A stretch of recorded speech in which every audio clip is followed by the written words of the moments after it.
ఓ వారం రోజుల నుంచి కుమారి ఆంటీ పేరు సోషల్ మీడియాలో ట్రెండింగ్లో కొనసాగుతోంది. కుమారి ఆంటీ ఫుడ్ స్టాల్కు సంబంధించి సోషల్ మీడియాలో బోలెడు వీడియోలు, రోజుకు ఆమె 60,000 రూపాయలకు పైగా సంపాదిస్తోందంటూ వార్తలు కూడా వచ్చాయి. అయితే వారం రోజుల క్రితం వరకు కేవలం సోషల్ మీడియా ఫాలో అయ్యే వారికి మాత్రమే కుమారి ఆంటీ గురించి తెలుసు.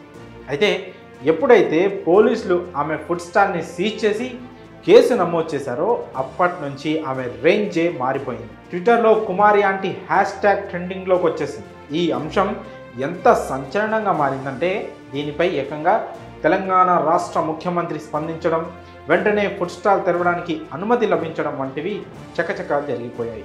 సీఎం స్పందనతో కుమారి ఆంటీ క్రేజ్ ఎక్కడికో వెళ్ళిపోయింది. ఇదిలా ఉండగా తాజాగా కుమారి ఆంటీ బుల్లితెరపైకి ఎంట్రీ ఇచ్చారు. ప్రస్తుతం ఇందుకు సంబంధించిన వీడియో వైరల్ అవుతోంది. కుమారి ఆంటీ క్రేజ్ చూసి ఆమె నెక్స్ట్ బిగ్ బాస్ సీజన్లోకి వస్తుందని అంతా ఫిక్స్ అయిపోయారు.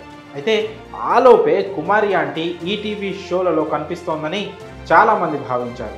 అయితే వారి అంచనాలు తలకిందులు చేస్తూ కుమారి ఆంటీ స్టార్ మాలోకి ఎంట్రీ ఇచ్చారు. ప్రస్తుతం ఇందుకు సంబంధించిన వీడియో తెగ వైరల్ అవుతోంది. కుమారి ఆంటీ స్టార్ మా బీబీ ఉత్సవంలో సందడి చేశారు. ఆ వీడియో ఇప్పుడు తెగ వైరల్ అవుతోంది. స్టార్ మా నిర్వహించిన బీబీ ఉత్సవం కార్యక్రమానికి ప్రత్యేక అతిథిగా వచ్చింది కుమారి ఆంటీ.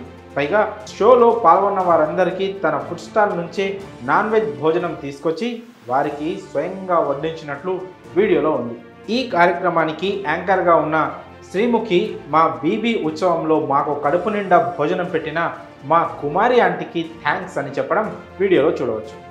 ఇందుకు సంబంధించిన వీడియో నెట్టింట వైరల్ అవుతుండడంతో కుమారి ఆంటీ క్రేజ్ రోజు రోజుకి పెరిగిపోతుంది కదా, త్వరలోనే ఏదైనా సీరియల్ లేదా బిగ్ బాస్ షోలో కనిపించిన ఆశ్చర్యం లేదు అని కామెంట్ చేస్తున్నారు నెటిజన్లు.